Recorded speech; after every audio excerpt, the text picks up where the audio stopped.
إن الحمد لله نحمده ونستعينه ونستغفره ونعوذ بالله من شرور أنفسنا وسيئات أعمالنا من يهده الله فلا مضل له ومن يضلل فلا هادي له وأشهد أن لا إله إلا الله وحده لا شريك له وأشهد أن محمدا عبده ورسوله قال الله تعالى في كتابه الكريم يا أيها الذين آمنوا اتقوا الله حق تقاته ولا تموتن إلا وأنتم مسلمون أما بعد.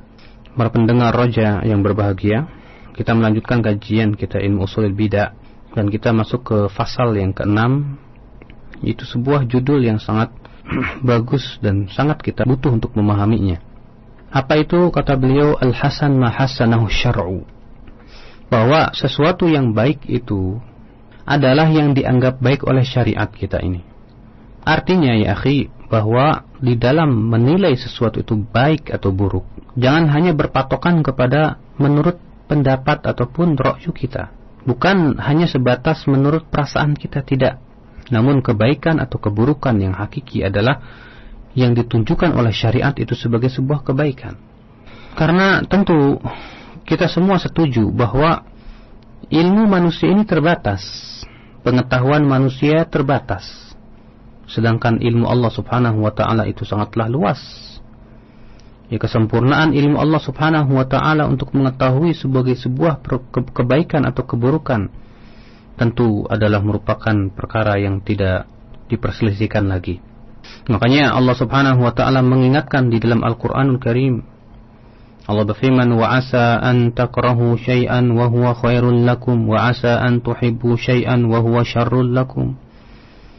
Ya, boleh jadi kamu tidak menyukai sesuatu, ternyata itu baik buat kamu. Dan boleh jadi kamu menyukai sesuatu, ternyata itu tidak baik buat kamu. Allah yang tahu, kamu tidak tahu, kata Allah subhanahu wa ta'ala. Allah menegaskan dalam ayat ini bahwa sesuatu yang kita pandang tidak baik belum tentu tidak baik di sisi Allah. Sesuatu yang kita pandang suka atau kita suka kepadanya atau baik menurut kita belum tentu itu baik di sisi Allah subhanahu wa ta'ala. Allah yang tahu, kita tidak tahu. Makanya tentu ya kita sebagai seorang hamba jangan sok tahu. Makanya Ali bin Abi Thalib radhiyallahu anhu berkata, menegaskan bahwasanya agama kita ini tidak diserahkan kepada akal. Beliau berkata, lau kana dinu birra'yi, kalaulah agama kita ini dengan ra'yu, dengan hanya sebatas pendapat, pemikiran, lakana asfalul khuffi aula bil mashi min a'lah, tentu kata beliau bagian bawah khuf lebih berhak untuk diusap daripada bagian atas khuf. Waqad ra'aitu Rasulullah sallallahu alaihi wasallam yamsahu ala zahiri khuffaihi, tapi ternyata kata Ali, aku malah melihat Rasulullah sallallahu alaihi wasallam mengusap bagian atas khuf. Padahal akhi, kalau kita pikir-pikir dengan ra'yu kita dan akal kita, kita berjalan pakai khuf, tentu yang terkena najis ataupun yang terkena kotoran adalah bagian bawahnya.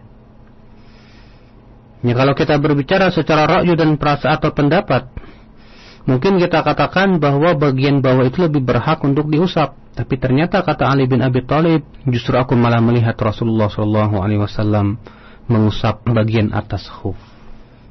Ini menunjukkan agama kita tidak diserahkan kepada akal.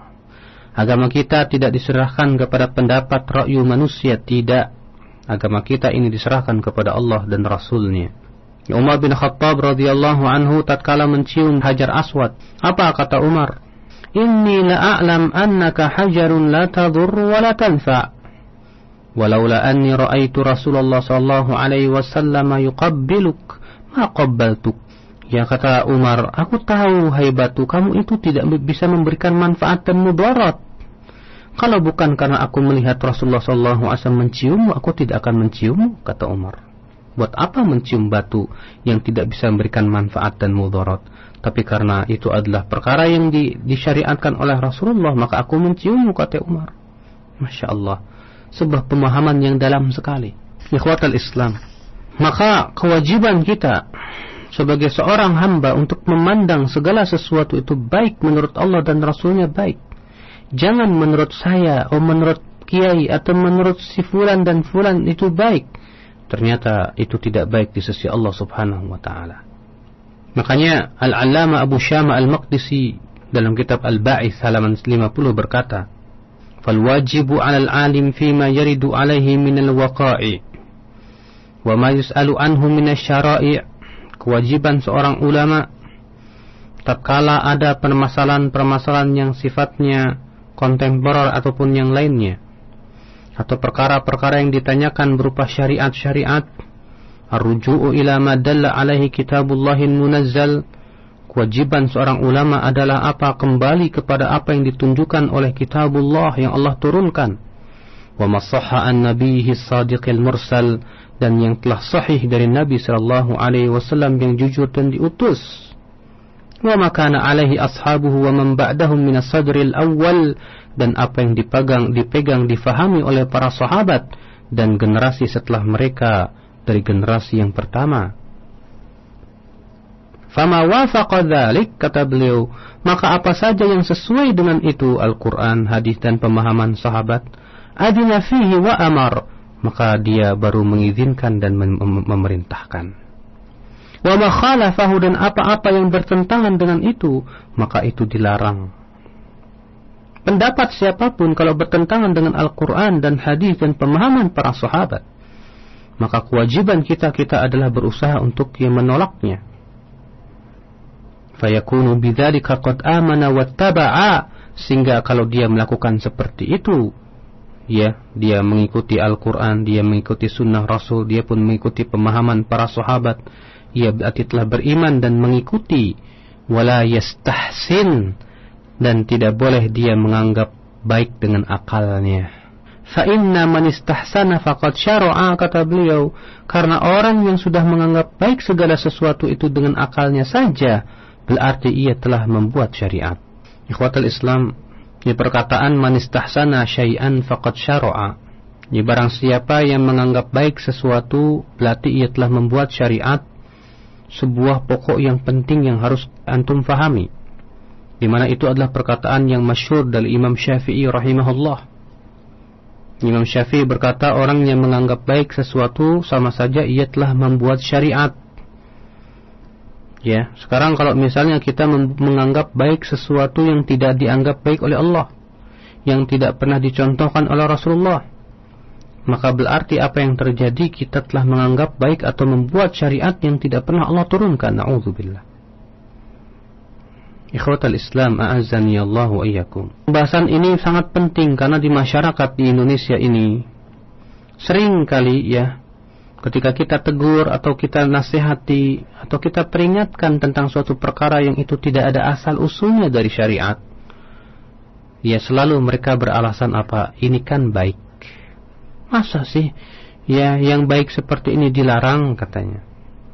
Masa sih, ini kan bagus, ini kan baik, sehingga akhirnya dia menilai segala sesuatu itu dengan pendapatnya, tanpa mau melihat apakah itu sesuai dengan syariat atau tidak. Yang penting menurutnya itu adalah baik. Padahal sudah kita ingatkan dan sudah kita sebutkan tadi bahwa boleh jadi menurut Anda baik, tapi ternyata di sisi Allah tidak baik.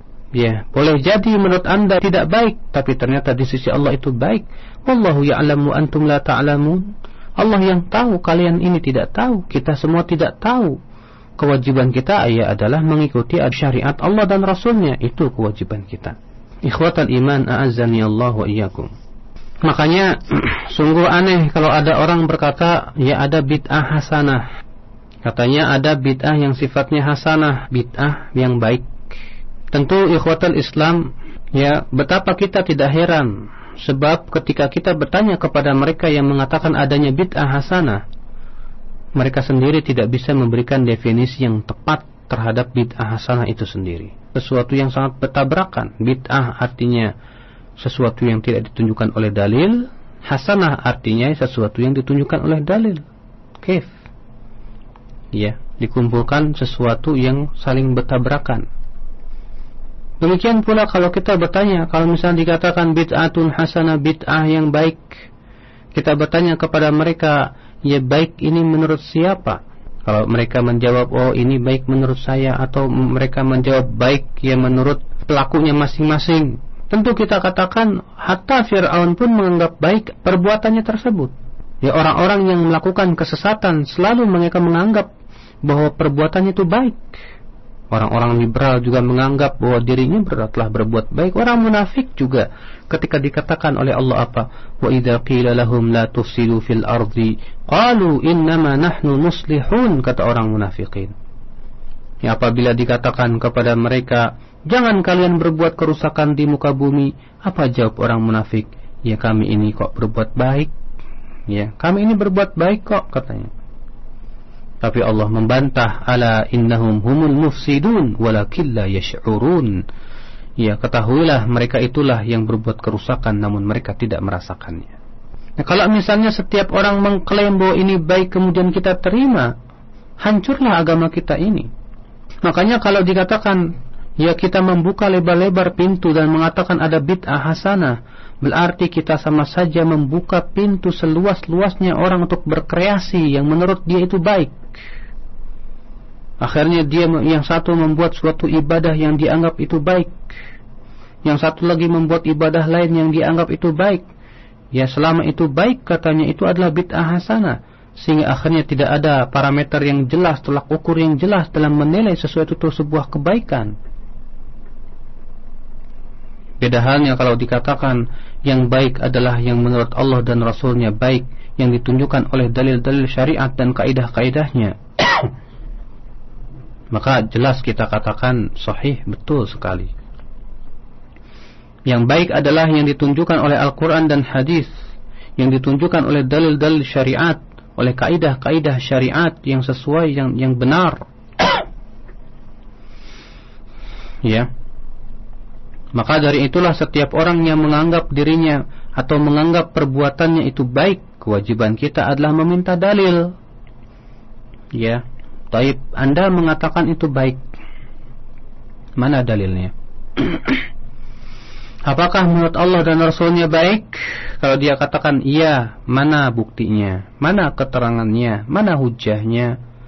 Makanya Allah seringkali Allah dia selalu berfirman kepada orang musyrikin itu, Qul hatu burhanakum in kuntum shadiqin. Ya, katakan hai Muhammad, kemarikan ya bukti-bukti kalian, keterangan-keterangan kalian jika kalian memang orang-orang yang benar. Mana? Ternyata hanya sebatas ra'yu, ya subhanallah. Ternyata hanya sebatas pendapat ulama, pendapat kiai dan yang lainnya, ya subhanallah. Ya, ditanya dalil tidak mau memberikan dalil. Sehingga akhirnya apa yang terjadi? Agama dikembalikan kepada ra'yu pemikiran manusia, bukan lagi dikembalikan kepada wahyu ilahi. Akhal Islam, a'azzani Allah wa iyyakum. Namun memang orang yang mengatakan adanya bid'ah hasanah, dia berusaha untuk mencari-cari dalil. Di antara dalil yang mereka bawakan adalah sebuah hadis. Kata mereka ada hadis yang menunjukkan adanya bid'ah hasanah. Apa itu hadis yang diriwayatkan Muslim katanya? Bahwa Rasulullah SAW bersabda, "Man sanna sunnatan hasanah, kana lahu ajruha, wa ajru man amila biha, la yanqusu dzalika min ujurihim syai'a." Yang barang siapa yang membuat sunnah yang baik, yang mencontohkan sunnah yang baik, maka dia mendapatkan pahalanya, dan pahala orang yang mengamalkannya tidak dikurangi dari pahala mereka sedikit pun juga. Ya, dan barang siapa yang mengamalkan sunnah yang buruk, ya maka dia mendapatkan dosanya dan dosa orang yang mengamalkannya tanpa dikurangi dari dosa mereka sedikit pun juga. Ya, mereka berkata di sini Rasulullah membagi sunnah ada dua macam. Ada sunnah yang baik dan ada sunnah yang buruk katanya. Makanya bid'ah itu ada dua katanya, bid'ah hasanah dan bid'ah dolalah. Kita jawab, akhi, memahami suatu hadis harus kita fahami dulu asal muasal terjadinya hadis tersebut. Itu di antara tata caranya. Coba kalau kita perhatikan asal muasal hadis tersebut, di mana hadis ini diriwayatkan oleh Imam Muslim dalam sahihnya. Dari hadis Jarir bin Abdullah Al-Bajali, ia berkata, "Kunna 'inda Rasulullah sallallahu alaihi wasallam fi sadrin nahar." Ya, kami berada di sisi Rasulullah sallallahu alaihi wasallam di awal siang. Qal faja'ahu qaumun hufatun uratun mujtabin nimmar awil aba' mutaqallidis suyuf. Maka datanglah suatu kaum yang telanjang kaki, telanjang badan. Ya, mereka memakai pakaian nimmar atau al-aba' dan mereka menghunuskan pedangnya. Amatuhum min Mudhar, kebanyakan mereka dari Mudhar, bahkan semuanya dari kabilah Mudhar. Mengenaskan keadaan mereka. Fatama'ara wajhu Rasulullah sallallahu alaihi wasallam lima ra'a bihim min al-faqah. Maka berubahlah wajah Rasulullah karena melihat kefakiran mereka tersebut, sangat fakir dan sangat butuh. Fadakhal, kemudian Rasulullah pun masuk. Kemudian beliau pun keluar dan menyuruh Bilal untuk azan dan qamat, lalu beliau salat. Setelah salat beliau pun berkhutbah dan membaca ya ayuhan nas ittaqu rabbakumul ladzi khalaqakum min nafsin wahidah. Allah membawakan firman Allah, ittaqullah wal tanzur nafsum ma qaddamat lighad. Kata Rasulullah, tasaddaqa rajulun min dinarihi, min dirhamihi, min thawbihi, min sa'i burrihi, min sa'i tamrihi, hatta qala walau bisyiqqi tamrah. Kata Rasulullah, hendaklah seseorang sedekah dengan dinarnya, dengan dirhamnya, dengan pakaiannya, dengan satu sa' burnya atau satu sa' kurmanya, walaupun dengan setengah kurma, kata Rasulullah. Maka apa yang terjadi setelah Rasulullah SAW berkhutbah itu? Faja'a rajulun minal ansar bisurratin kadat kafu ta'jizu anha. Datanglah seorang ansar dengan membawa satu keranjang uang yang diikat, yang hampir-hampir di situ dikatakan tangannya tidak bisa untuk mengepalnya, bahkan tidak bisa. Yang melihat itu apa yang terjadi? Tataba'an nas, orang pun berduyun-duyun. Sehingga aku melihat, kata Jarir, ada dua tumpukan besar dari makanan dan pakaian. Hatta ra'aitu wajha Rasulullah sallallahu alaihi wasallam yatahallal ka'annaha mudhabah.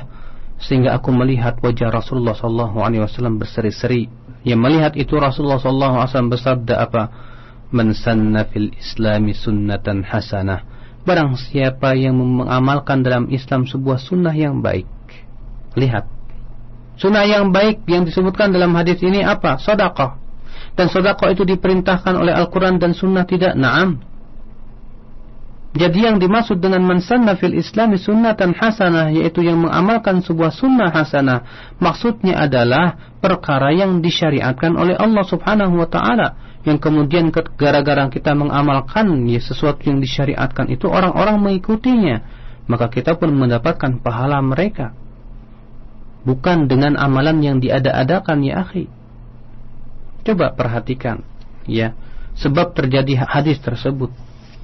Dapat kita pastikan bahwa hadis tersebut tidak bisa dijadikan hujjah, tidak bisa dijadikan alasan akan adanya bid'ah hasanah. Ikhwatal Islam, di antara dalil atau hujjah yang dipakai untuk mengatakan katanya adanya bid'ah hasanah, itu perkataan Umar bin Khattab ketika mengumpulkan orang-orang untuk sholat tarawih. Apa kata Umar? Ni'matil bid'atu hadhihi, sebaik-baik bid'ah adalah ini. Mereka berkata, lihat, Umar berkata sebaik-baik bid'ah, berarti itu ada bid'ah yang baik. Namun kita jawab dengan beberapa jawaban. Yang pertama, bahwa sholat tarawih pernah dilakukan oleh Rasulullah. Selama 3 malam Rasulullah SAW keluar untuk sholat tarawih, kemudian beliau tinggalkan karena takut diwajibkan kepada umatnya. Karena kasih sayang beliau kepada umatnya, beliau takut kalau sholat tarawih itu diwajibkan kepada umatnya. Maka sesuatu yang dilakukan oleh Rasulullah bagaimana dikatakan bid'ah secara istilah syariat? Jelas tidak mungkin, akhi. Sebab itu perkara yang disyariatkan oleh Rasulullah. Lalu mengapa Umar mengatakan itu bid'ah? Di sini harus kita fahami bahwa bid'ah itu kan sudah kita bahas, ada 2 makna. Ada makna secara bahasa atau etimologi. Ada lagi bid'ah secara istilah, yaitu terminologi. Itu sudah kita bahas di awal pembahasan tentang masalah bid'ah. Nah, bid'ah yang dimaksud oleh Umar di sini adalah bid'ah secara bahasa saja, bukan secara istilah syariat. Kenapa? Karena perkara yang dilakukan oleh Rasulullah, bagaimana itu dikatakan bid'ah secara istilah syariat? Itu tidak mungkin, akhi. Ya, maka mau tidak mau kita harus membawa perkataan Umar tersebut kepada bid'ah secara bahasa. Makanya Al-Hafidz Ibn Rajab dalam kitab Jami'ul Ulum wal Hikam di halaman 233 berkata, "Wa amma ma waqa'a fi kalamis salaf min istihsani ba'dil bid'ah, fa innama dzalika fil bid'il lughawiyyah la syar'iyyah." Adapun yang ada pada perkataan para ulama terdahulu, ya salaf terdahulu, berupa seakan-akan menganggap baik ya sebagian bid'ah, maka maksudnya itu adalah bid'ah secara bahasa, bukan bid'ah secara syariat. Ya. Demikian pula Syekhul Islam Ibn Taimiyah dalam kitab Al-Iqtida berkata, wa amma qaulu Umar, adapun perkataan Umar, nikmatil bid'atu hadhi, sebaik-baiknya bid'ah adalah ini, fa aktsarul muhtajjina bihadza, kebanyakan orang yang mengatakan adanya bid'ah hasanah berhujjah dengan asar ini. Law aradna an nuthbita hukman biqauli Umar lam yukhalaf fihi laqalu qaulu sahib laisa bihujjah.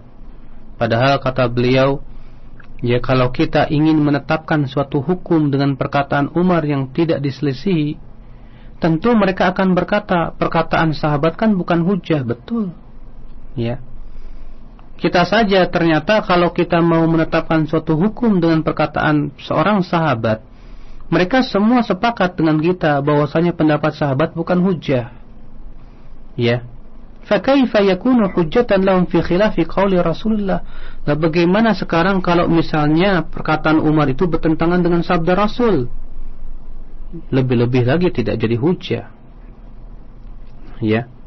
Wa man i'taqada anna qawla sahib hujjah fala ya'taqidu idza khalafa al-hadits. Ya, demikian pula orang yang meyakini bahwa pendapat sahabat itu hujjah, dia pun tetap tidak mau meyakini kalau ternyata pendapat sahabat itu bertentangan dengan hadis. Ya. Yang jelas kata Ibn Taimiyah, la tasihhu mu'aradatul hadis biqauli sahib, tidak boleh hadis ditentang dengan perkataan sahabat. Ya, tidak boleh ya akhi. Tsumma naqul, kemudian kita katakan, aktsaru ma fi tasmiyati Umar tilka bid'atan ma'a husniha wa hadhihi tasmiyatun lughawiyyah la tasmiyatun syar'iyyah. Ya, penamaan Umar sebagai bid'ah yang baik, nikmatul bid'ah ini hanya sebatas penamaan secara etimologi atau bahasa saja, bukan penamaan secara syariat. Ya, wa dzalika anna al-bid'ah fil lughah ta'ummu kullama fu'ila ibtida'an min ghairi mithalin sabiq. Ya, karena bid'ah secara bahasa itu mencakup segala sesuatu yang baru diperbuat tanpa ada ya contoh sebelumnya. Ya, karena di zaman Abu Bakar belum dilaksanakan itu. Wa ammal bid'atu syar'iyyah fama lam yadull alaihi dalilun syar'i. Adapun bid'ah secara syariat itu adalah sesuatu yang tidak ditunjukkan oleh dalil syariat. Makanya ya akhi, kita sudah pernah bahas bahwa ya bid'ah secara bahasa berbeda dengan bid'ah secara istilah syariat. Ya, kalau dalam secara bahasa, hatta masalah-masalah duniawiyah boleh kita katakan itu bid'ah. Combro bid'ah, betul bid'ah, tapi itu bid'ah secara bahasa. Mobil bid'ah, pesawat bid'ah, kereta api bid'ah, betul itu bid'ah, tapi itu bid'ah secara bahasa. Tapi secara istilah syariat itu tidak dikatakan bid'ah. Ya, kenapa? Karena kita sudah bahas bahwa bid'ah itu hanya sebatas ya lingkupnya masalah ibadah, masalah agama saja. Masalah dunia, Rasulullah SAW bersabda, antum a'lamu bi umuri dunyakum, kalian itu lebih tahu tentang perkara agama kalian. Ikhwatal Islam, a'azzani Allah wa iyyakum.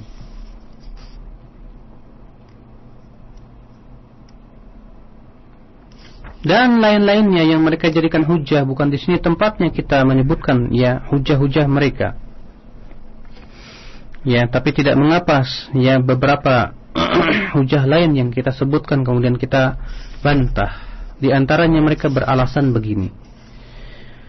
Ada perkataan Ibnu Mas'ud di mana Ibnu Mas'ud berkata, "Ma ra'al muslimuna hasanan fa huwa indallahi hasan. Wa ma ra'ahul muslimuna sayyi'an fa huwa indallahi sayyi'." Ibnu Mas'ud berkata, apa-apa yang dipandang oleh kaum muslimin baik, maka itu di sisi Allah baik, dan apa-apa yang dipandang oleh kaum muslimin buruk, maka itu di sisi Allah buruk. Ya, mereka berkata, lihat, ya, apa yang dipandang oleh kaum muslimin baik, maka itu di sisi Allah baik. Ini menunjukkan akan adanya bid'ah hasanah, kata mereka. Kita jawab, pertama, ini perkataan Ibnu Mas'ud tidak sahih, ya, secara marfu kepada Rasulullah. Sebab ya di dalam sanadnya ada yang bernama Aban dan dia itu matruk. Kemudian yang kedua, ikhwatul Islam, bahwa perkataan Ibnu Mas'ud harus kita letakkan pada tempatnya. Ya, karena Abdullah bin Mas'ud radhiyallahu anhu arbah ketika mengatakan, "Fama ra'ahul muslimuna hasanan fahuwa indallahi hasan." Apa-apa yang dipandang oleh kaum muslimin itu baik, maka itu di sisi Allah itu baik. Beliau itu sedang berbicara tentang para sahabat radhiyallahu anhum ajma'in. Ya, sehingga ya kita jawab dengan beberapa jawaban. Jawaban yang pertama, bahwa alif lam dalam al-muslimun, dalam kata perkataan Ibnu Mas'ud, ma ra'ahul muslimun, alif lam di sini lil ahad. Artinya yaitu kepada sesuatu yang sudah maklum, yaitu maksudnya para sahabat, dan itu ditunjukkan oleh siyak perkataan Ibnu Mas'ud itu sendiri. Berarti yang dipandang oleh para sahabat baik, maka di sisi Allah itu baik. Yang kedua, bahwa alif lam di sini lil istighraq, artinya ijma'nya kaum muslimin. Maka kesepakatan kaum muslimin jelas itu baik di sisi Allah Subhanahu wa taala. Karena ya semua kita tahu bahwa ijma' atau kesepakatan ulama kaum muslim itu hujjah di dalam syariat kita ini. Ya, adapun kemudian yang dipandang oleh sebagian atau individu-individu atau sebagian kaum muslimin saja, ini bukan hujjah. Karena ya umat Islam ini, kata Rasulullah, la tajtami'u ummati 'ala dhalalah, umatku ini tidak akan pernah bersatu atau ya bersepakat di atas kesesatan. Makanya ya perkataan Ibnu Mas'ud sekali lagi tidak bisa dijadikan dalil. Sebagian lagi mereka beralasan dengan perkataan Imam Syafi'i, ya, di mana Imam Syafi'i rahimahullah membagi bid'ah menjadi dua. Kata beliau, al-bid'atu bid'atan. Bid'ah itu ada dua macam. Apa saja? Bid'atun mahmudatun wa bid'atun madmumatun. Bid'ah yang terpuji dan bid'ah yang tercela. Tuh, lihat, kata mereka, Imam Syafi'i saja membagi bid'ah itu ada dua macam. Kita jawab yang pertama. Ya akhi, perkataan ulama bukan dalil dan bukan hujjah. Dalil itu adalah Al-Quran dan hadis. Adapun perkataan ulama bukan hujjah. Ya, kalau pendapat seorang ulama bertentangan dengan dalil, kewajiban kita adalah ya kita tolak dan kita hanya berpegang kepada Al-Quran dan Sunnah. Dan itu sendiri diperintahkan Imam Syafi'i, di mana Imam Syafi'i berkata, idza sahal haditsu fahuwa madhhabi, apabila hadis telah sahih itulah madhabku.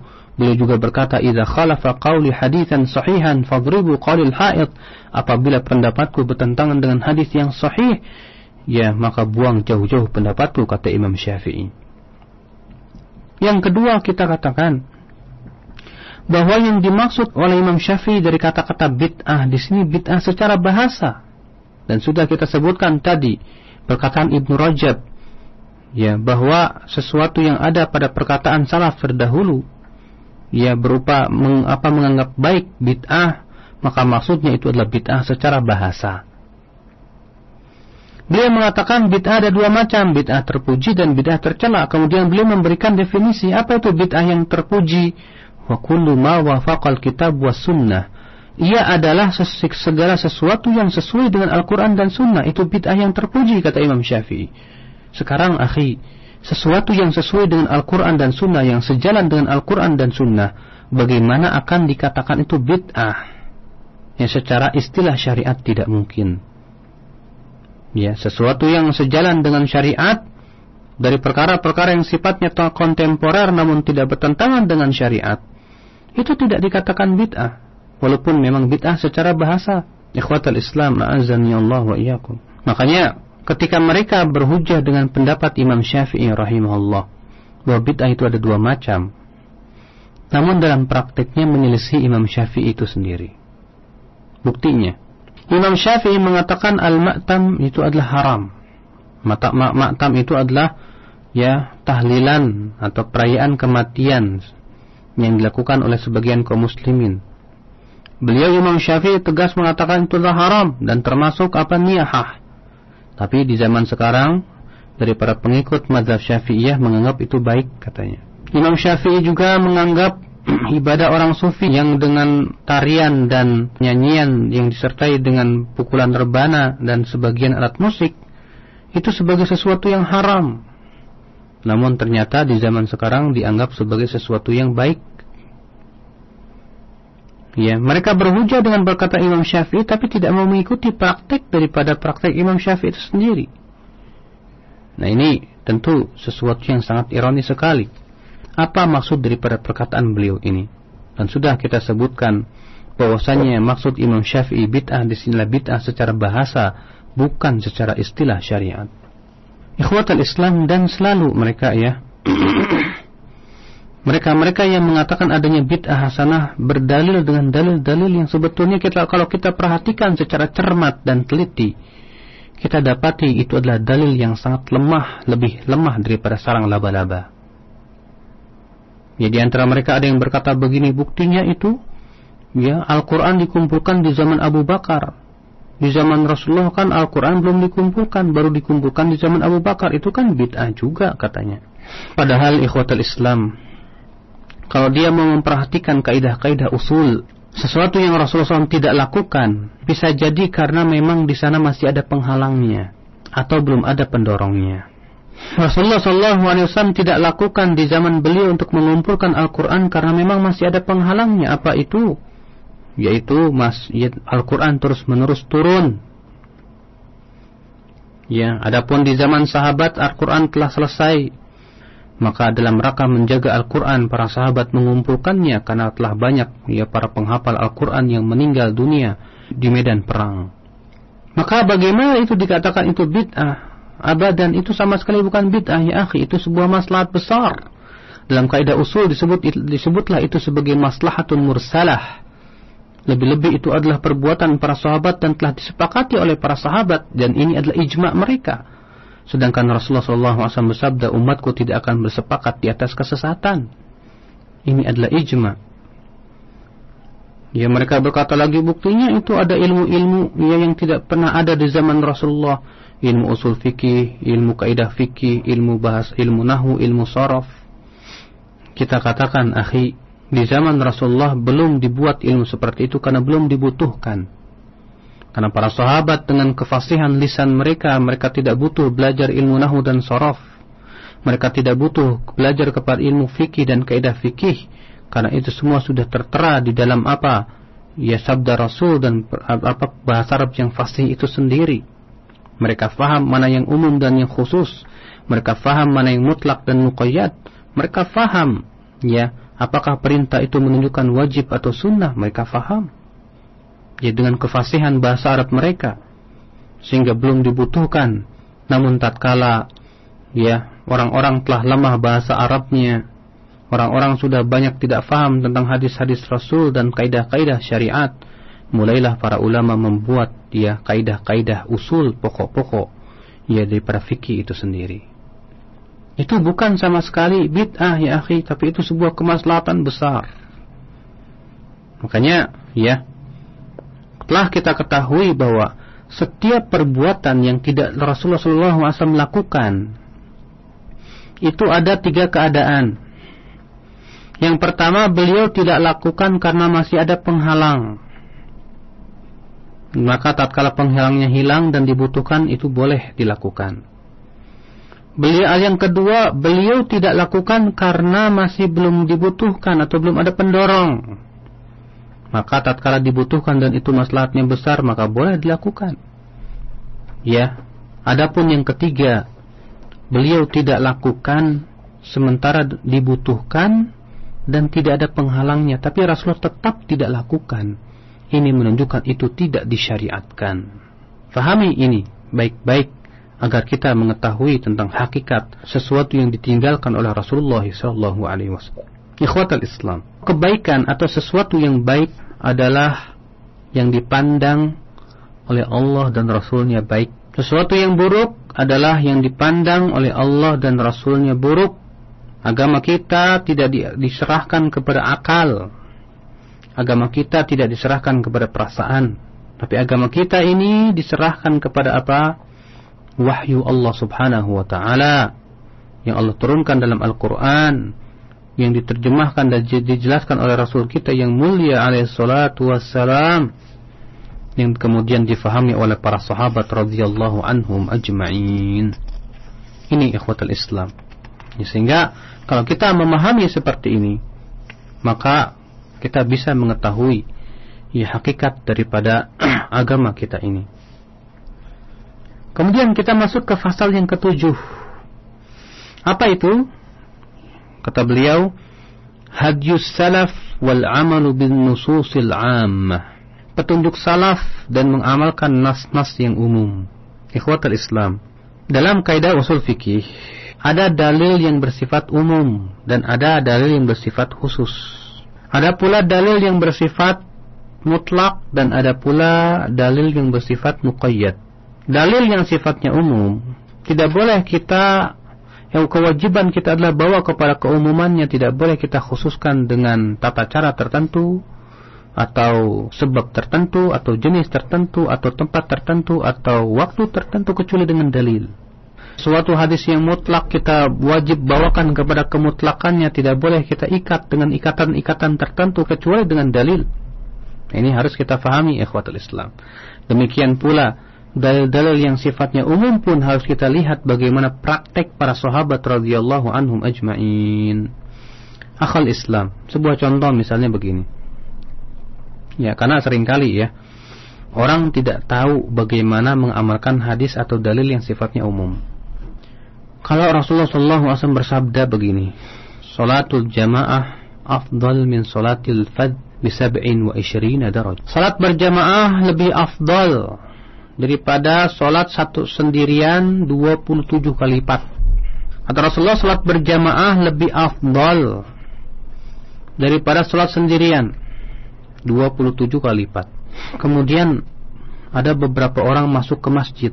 Kemudian yang satu berkata begini, ayo kita salat tahiyat masjid secara berjamaah. Salat sunnah tahiyat masjid secara berjamaah.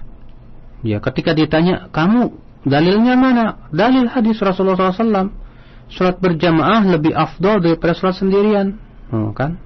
Akhirnya sebagian mengingkari, oh tidak bisa. Oh enggak, tapi kan ada hadisnya. Bagaimana itu? Nah, seringkali orang ketika memahami suatu hadis yang sifatnya umum, ia tidak mau melihat kepada bagaimana praktek daripada Rasul dan para sahabatnya. Ya betul hadis itu sahih, bahwa salat berjamaah lebih afdal daripada salat sendirian 27 kali lipat. Betul hadisnya sahih, riwayat Bukhari dan Muslim. Cuma masalahnya ada tidak perbuatan dari sahabat, dari tabi'in, dari tabi'ut tabi'in dan para ulama kalau mereka salat tahiyat masjid itu secara berjamaah. Enggak ada. Tidak ada sama sekali. Kalau misalnya ada orang salat rawatib, salat sunnah rawatib sebelum subuh 2 rakaat dengan secara berjamaah, kita tanya kepada mereka, boleh tidak? Ya dalilnya hadis yang umum tadi, salat berjamaah lebih afdal daripada salat sendirian 27 kali lipat. Gimana itu? Semua akan berkata, itu kan tidak ada contohnya dari Rasulullah. Terus yang dimaksud dengan salat berjamaah di sini maksudnya apa? Yaitu salat berjamaah salat fardu. Naam. Dari mana kita tahu? Karena itu yang dicontohkan Rasulullah dan para sahabatnya. Ikhwatal Islam, coba kita cermati permasalahan ini secara teliti dan detail. Kan terkadang ya orang-orang yang berbuat bid'ah berdalil dengan dalil-dalil yang sifatnya umum. Contohnya saja, ya ketika kita mengingkari orang yang membuat salawat-salawat baru yang tidak pernah dicontohkan oleh Rasul. Ada salawat nariyah, salawat badriyah, dan itu semua tidak pernah dicontohkan Rasul. Itu bikinan manusia, semuanya bikinan orang-orang belakangan, bukan sesuatu yang diajarkan Rasulullah. Tidak pula para sahabat, tidak pula para tabi'in, tidak pula para tabi'ut tabi'in. Ketika kita katakan, ya akhi, ini salawat yang tidak ada contohnya, apa jawabnya? Tapi kan Rasulullah bersabda, man shalla alayya wahidah sallallahu alaihi biha asyra.